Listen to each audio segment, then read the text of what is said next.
गोविंद बोलो हरि गोपाल बोलो, गोविंद बोलो हरि गोपाल बोलो, गोविंद बोलो हरि गोपाल बोलो, गोविंद बोलो हरि गोपाल बोलो, गोविंद बोलो हरि गोपाल बोलो, गोविंद बोलो हरि गोपाल बोलो, गोविंद बोलो गोपाल बोलो, गोविंद बोलो गोपाल बोलो, गोविंद बोलो गोपाल बोलो, गोविंद बोलो गोपाल बोलो, राधा रमण हरि गोविंद बोलो,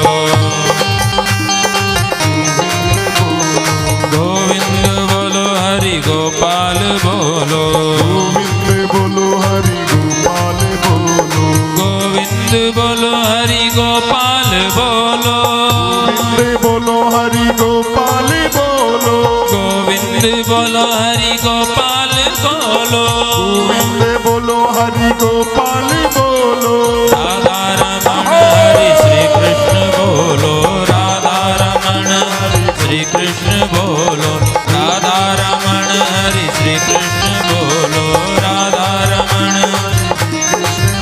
हरे कृष्णा कृष्ण कृष्ण हरे हरे, हरे कृष्णा हरे कृष्णा कृष्णा हरे हरे, हरे राम राम राम हरे हरे, हरे राम राम राम हरे हरे, हरे कृष्णा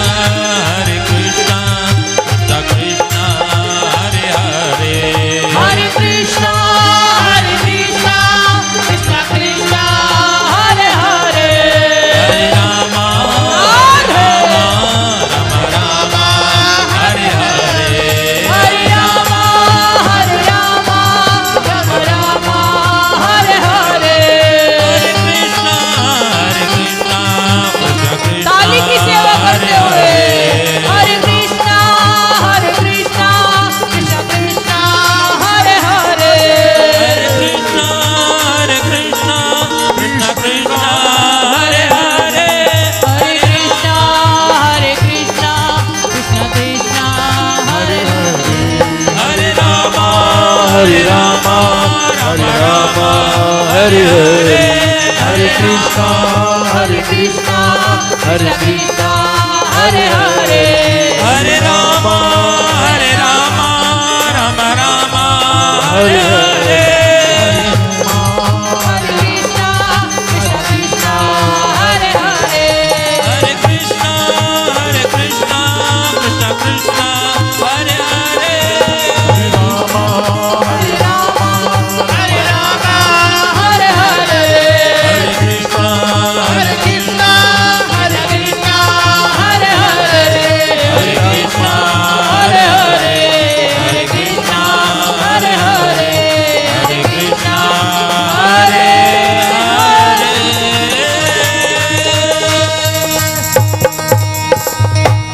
बोलो कृष्ण कन्हैया लाल की। की जय हो, यदा मृदे कौरवसृञ्जयाना वीरेष्वतो वीरगतिं गतेषु वृकोदरावृत्यगदा विमर्श भग्नोरुदण्डे धृतराष्ट्रपुत्रे,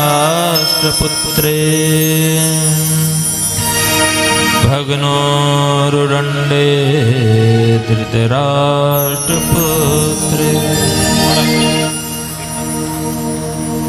बोलो बाके बिहारी लाल की जय।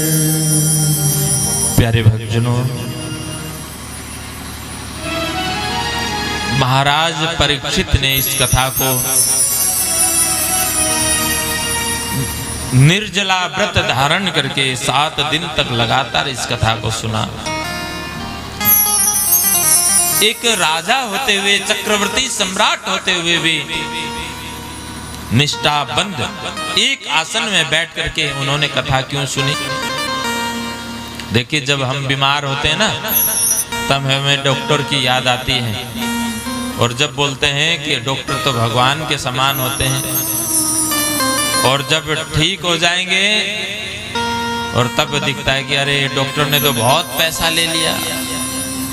तो डॉक्टर और डाकू में तो कोई अंतर नहीं है।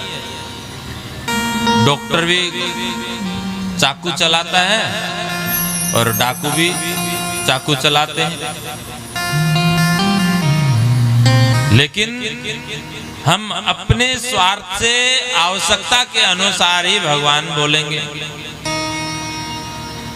इसी प्रकार से हम किसी को तो अपनी मृत्यु दिखाई नहीं देती, क्योंकि हम सभी अपने आप को अजर अमर माने बैठे हैं, जबकि देख रहे हैं कि हम बालक से बूढ़े होते जा रहे हैं, लेकिन तब भी मृत्यु नहीं दिखाई देती है। ऐसे ही महाराज परीक्षित को जब मृत्यु दिखाई दी, जब श्राप मिला कि 7 दिन में तक्षक आकर के डसेगा, तब उस अवस्था में वो बैठ करके एक आसन में बैठ करके वो श्रीमद् भागवत को श्रवण करते हैं। लेकिन उससे पूर्व जब महाभारत का युद्ध चल रहा था, दुर्योधन, आप सभी ने नाम सुना होगा दुर्योधन, वास्तव में उसका नाम सुयोधन था, लेकिन अंतिम में कर्म ऐसा कर दिया कि सब लोग दुर्योधन बोलने लगे। प्रजा के लोग बड़े संतुष्ट थे दुर्योधन से, क्योंकि प्रजा को खूब प्रसन्न रखता था दुर्योधन। लेकिन पांडवों के लिए, धर्म के लिए वो खराब था, अधर्म का मार्ग अपनाता था।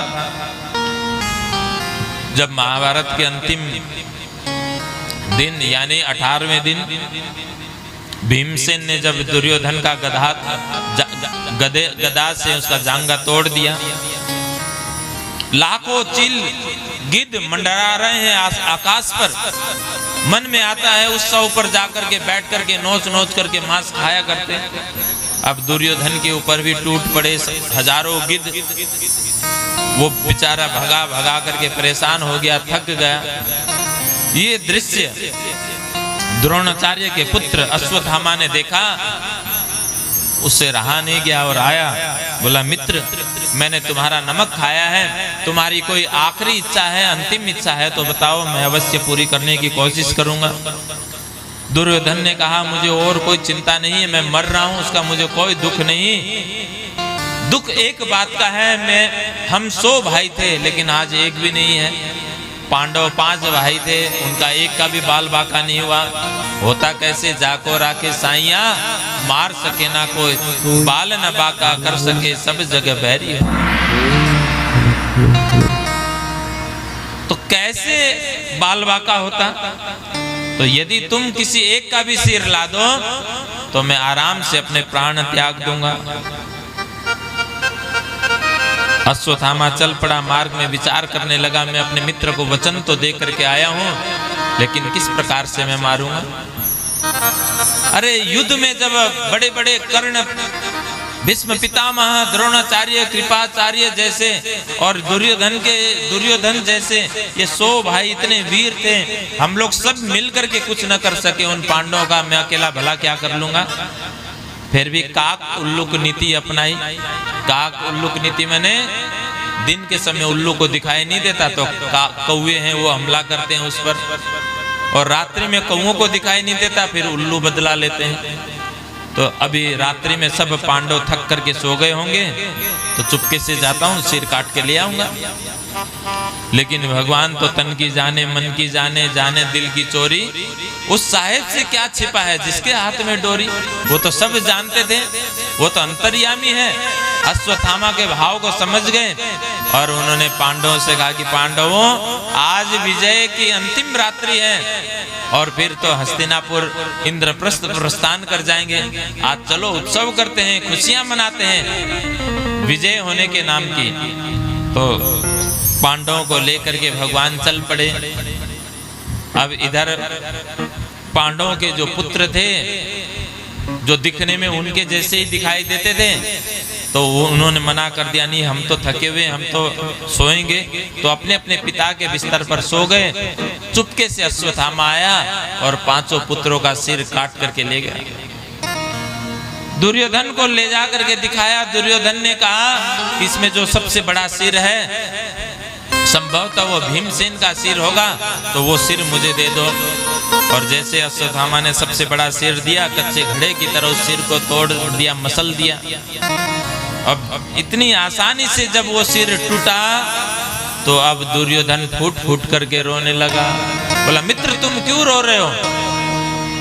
बोला अश्वत्थामा तुम मित्र कहलाने लायक नहीं हो। क्यों? अरे ये तो पांडव पुत्र है, पांडव नहीं है। इन पुत्रों ने हमारा भला क्या बिगाड़ा था? अब तो तुमने कुल में कोई जल देने वाला, तर्पण करने वाला भी नहीं छोड़ा, कुल को ही नष्ट कर दिया तुमने। तो इसलिए अब दुर्योधन पुत्रों को याद करके तड़प तड़प करके अपने प्राण को त्याग देता है। और इधर जब द्रौपदी को पता चला इस घटना का तो छाती पीट पीट करके रोने लगी। माता शिशूनां निधनं सुतानां निशम्य घोरं परितप्यमाना तदा रुदस्वास्ककलाकुलाक्षी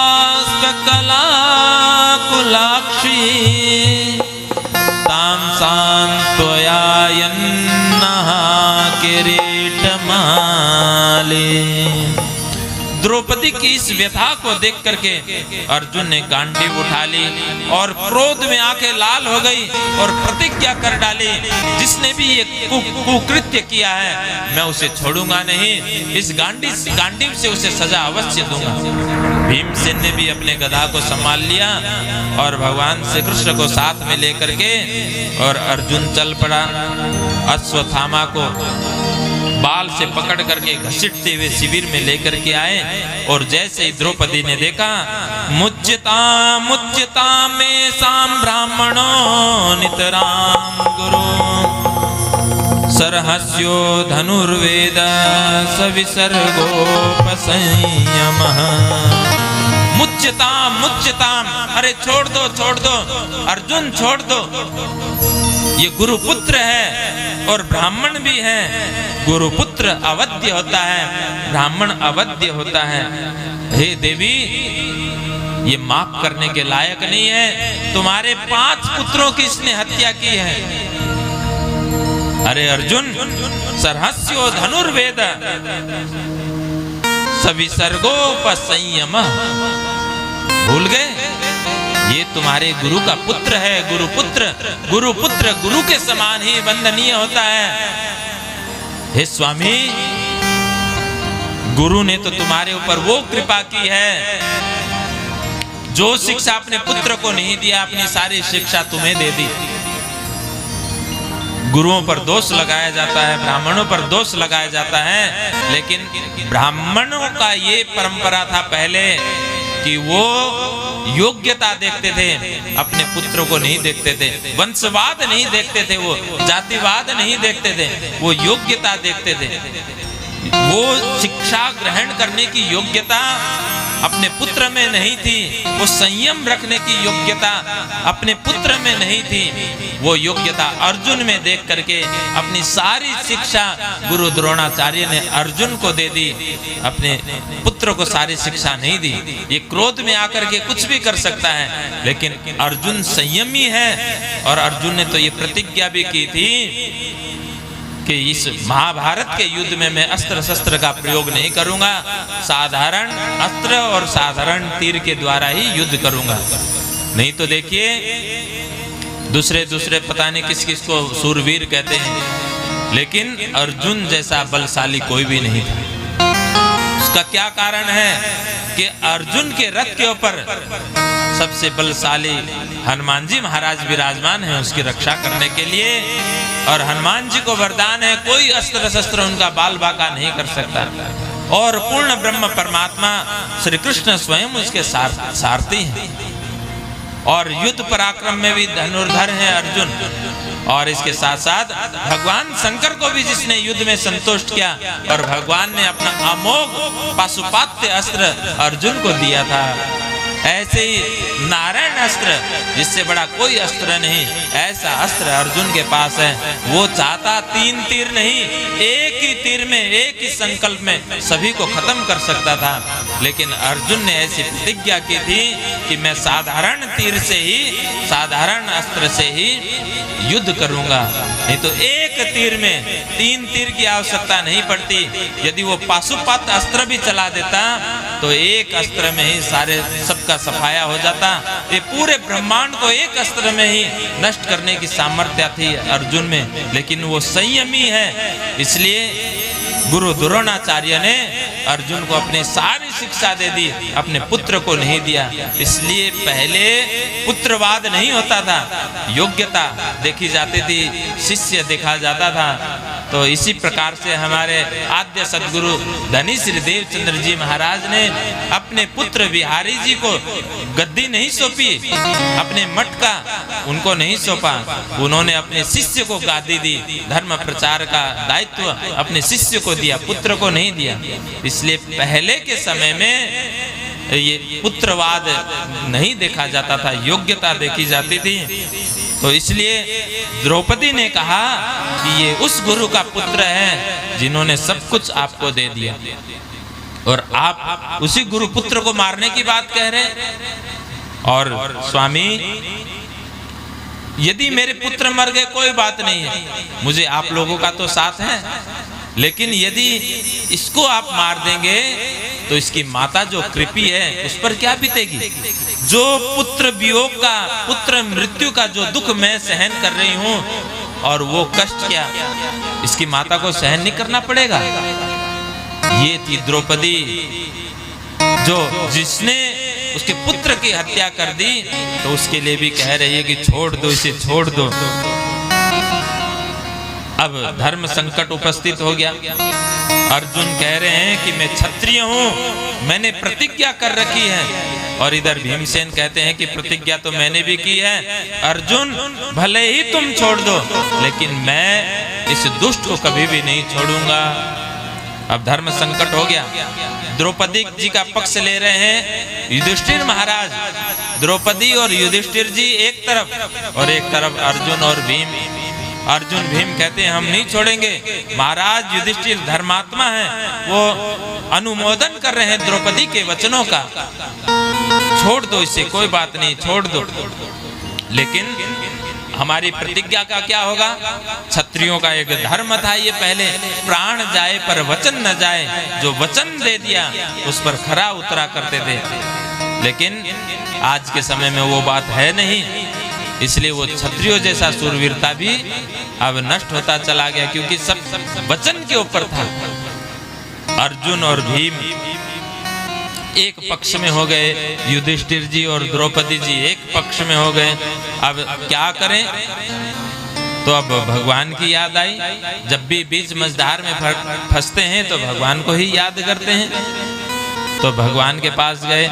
भगवान श्री कृष्ण कहते हैं कि देखो, द्रौपदी भी ठीक कह रही है, ब्रह्म बंधुर्न हंतव्य आतताई वधारण मयि वो भयमाम्नातं परिपाय अनुशासनम।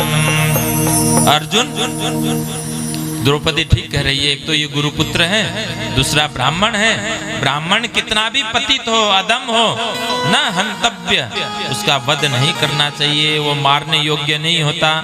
ब्राह्मण का कभी वध नहीं किया जाता। लेकिन आतताई वधारण, और आतताई कोई भी हो, कैसा भी हो, उसे छोड़ना भी नहीं चाहिए। अर्जुन कहने लगे, जय हो प्रभु, आप ये समाधान दे रहे हैं कि और फंसा रहे हैं और धर्म संकट में डाल रहे हैं। एक तरफ तो कह रहे हैं कि ब्राह्मण अवध्य है, उसका वध नहीं करना चाहिए, और दूसरी तरफ आप कह रहे हैं आतताई कैसा भी, उसको छोड़ना नहीं चाहिए। अब हम करें तो क्या करें?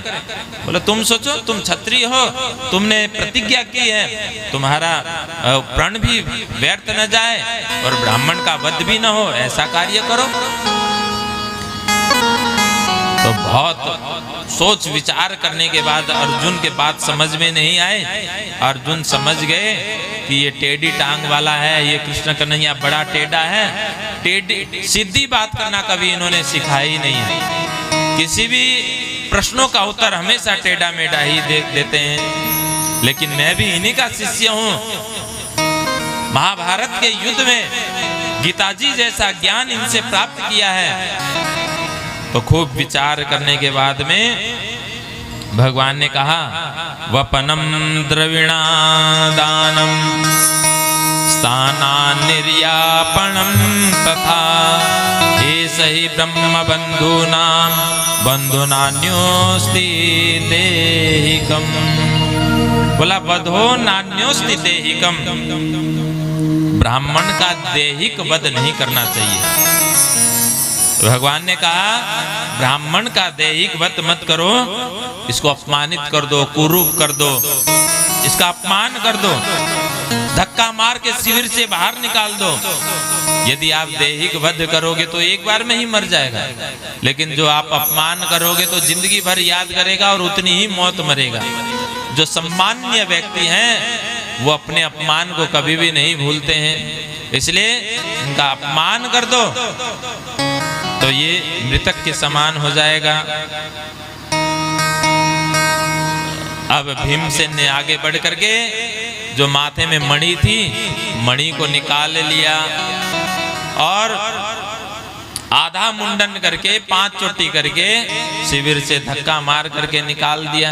और भगवान ने भी श्राप दिया कि तेरा ये घाव कभी भी नहीं भरेगा, तूने बच्चों को मारा है, तेरा घाव कभी नहीं भरेगा, इसमें कीड़े पड़ेंगे और तू तड़पता रहेगा लेकिन मृत्यु नहीं आएगी।